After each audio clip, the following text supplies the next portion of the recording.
Assalamualaikum warahmatullahi wabarakatuh.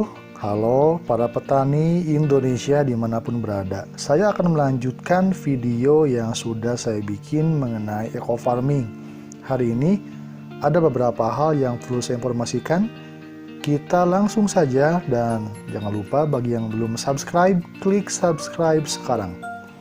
Kawan-kawan petani dimanapun berada, PT BES sudah menyediakan sebuah produk yang sangat luar biasa yang bernama eco farming atau pupuk organik. Ada beberapa kasus yang terjadi kawan-kawan ketika ini digunakan, ada beberapa kegagalan ya, karena memang ada sesuatu yang memang petani kita tidak tahu cara menggunakannya.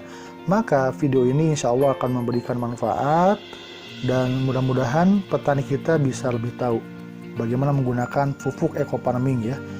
Jadi begini, ada beberapa penyebab kegagalan karena salah pengaplikasian eco farming. Yang pertama adalah penggunaan biang fermentasi yang seharusnya untuk lahan tapi digunakan pada tanaman. Itu pertama. Yang kedua adalah penggunaan tangki bekas pestisida kimiawi ya. Ini tidak boleh. Jadi harus bersih tangkinya ketika penyemprotan pertama dan seterusnya. Tangki harus betul-betul bersih dari pupuk kimia. Harus semuanya full menggunakan eco farming. Nah, kawan-kawan, tepat jenis ya, prinsip dalam pemupukan harus memenuhi 5T. Yang pertama adalah tepat jenis. Tanaman musiman sekali panen atau berkali-kali panen, dan tanaman tahunan, tanaman belum menghasilkan atau tanaman menghasilkan, ini harus dibedakan cara penggunaan eco farmingnya. Kemudian tepat sasaran. Tanah dengan tujuan mudah diserap oleh akar serabut tanaman atau tanaman dengan tujuan dapat langsung dimakan lewat mulut daun.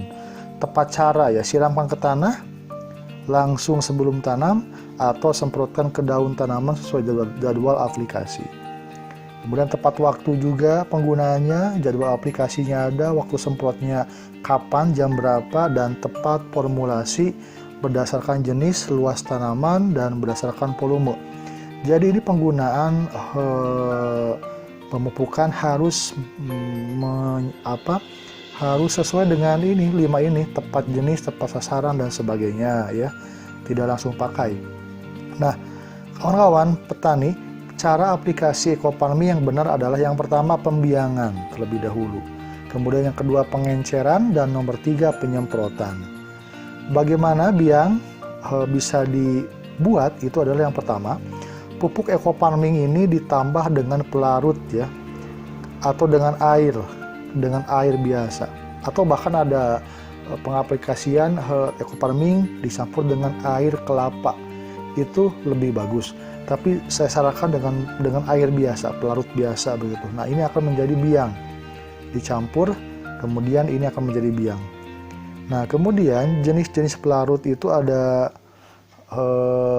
yang tadi saya sebutkan ya, ada urin kelinci, urin kambing, atau bisa menggunakan air tetes tebu kalau ada, air kelapa muda itu lebih bagus, dan air hujan juga bisa dijadikan sebagai pelarut ya, dan air biasa atau air sumur, atau air mata air itu juga bisa. Silakan para petani bisa memilih eco farming ini akan dilarutkan dengan air apa sesuai dengan kondisi yang ada ya. Nah, kemudian cara pembuatan biang eco farming untuk lahan tanah padi sebanyak beberapa itu H-5 ya, H-5. Jadi sebelum pelaksanaan pencocokan bibit ya. Yang pertama adalah 6 tube eco farming ini itu dicampurkan dengan 1 liter pelarut, maka akan ada biang ya, atau instalasi begitu. Nah, kemudian contoh pembuatan biang eco farming untuk tanaman padi H+14. Jadi H setelah penanaman itu 14 hari. 1 tube ditambah 1 liter pelarut maka akan jadi biang 1 botol begitu. Air kelapa yang masih berada di dalam daging buah kelapa adalah air yang paling tersteril di dunia. Jadi kalau bisa digunakan air kelapa kawan-kawan, karena memang itu air yang paling steril yang ada di dunia begitu. Nah, ini cara pengaplikasiannya kawan-kawan. Jadi metodenya dengan cara ada dosisnya, ada 4 sampai dengan 6 tube eco farming itu dicampur dengan 1 liter pelarut, boleh dengan air bersih atau lebih baik menggunakan air kelapa begitu. Tanamannya untuk 1 tube itu 1 liter pelarut boleh dengan air bersih dan lebih baik jika menggunakan air kelapa. Nah, kemudian pembiangan pertama kali adalah kocok sampai homogen lalu diamkan 15 menit. Akan lebih baik difermentasikan minimal 3 hari dalam botol tertutup. Jadi dicampur dengan air pelarut yang tadi saya jelaskan, itu diamkan selama 3 hari. Nah, semakin lama proses fermentasi, larutan eco farming akan semakin bagus untuk lahan. Jadi kalau digunakan langsung dilarutkan kemudian digunakan itu tidak bagus kawan-kawan, harus dilarutkan terlebih dahulu minimal 3 hari. Nah, kemudian apabila pupuk berwarna putih itu adalah spora atau miselium cendawan pengurai bahan organik, itu tidak jadi masalah ya. Kemudian selanjutnya setiap hari sekali tutup botol fermentasi dibuka 10 detik kemudian ditutup kembali. Ini disarankan buat intalansi seperti gambar agar tidak perlu membuka tutup setiap hari ya. Jadi ada proses pembukaan botol beberapa detik, 10 detik gitu ya. Kemudian setelah pembiangan baru pengenceran. Nah, encerkan larutan biang dengan air sesuai dengan volume semprot yang dibutuhkan. Ini baru pengencerannya, sehingga tinggal baca saja. Di sini sudah dijelaskan penyemprotannya. Setelah pengenceran ada penyemprotan dan ini ada tabel panduan aplikasi ya. Mohon maaf ini terpotong. Di sini ada jenis tanaman seperti kacang merah, itu hasil tanamnya tubenya berapa begitu ya. Ada baganya juga di sini. Dan ini ada rumus perbandingan untuk lahan sempit ya.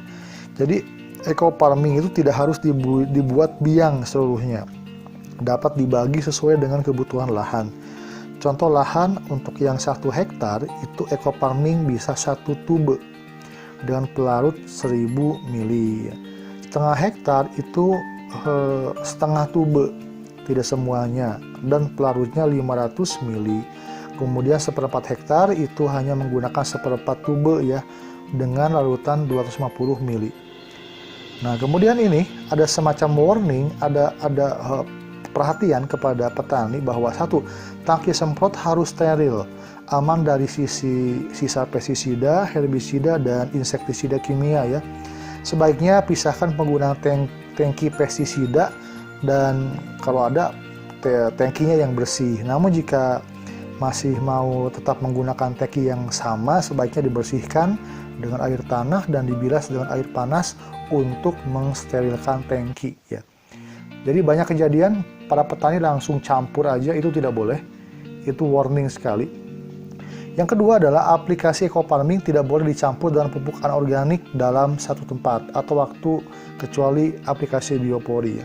Yang ketiga, jika menggunakan pestisida, herbisida, dan insektisida, berikan selang waktu minimal 7 hari sebelum atau sesudah aplikasi eco farming begitu.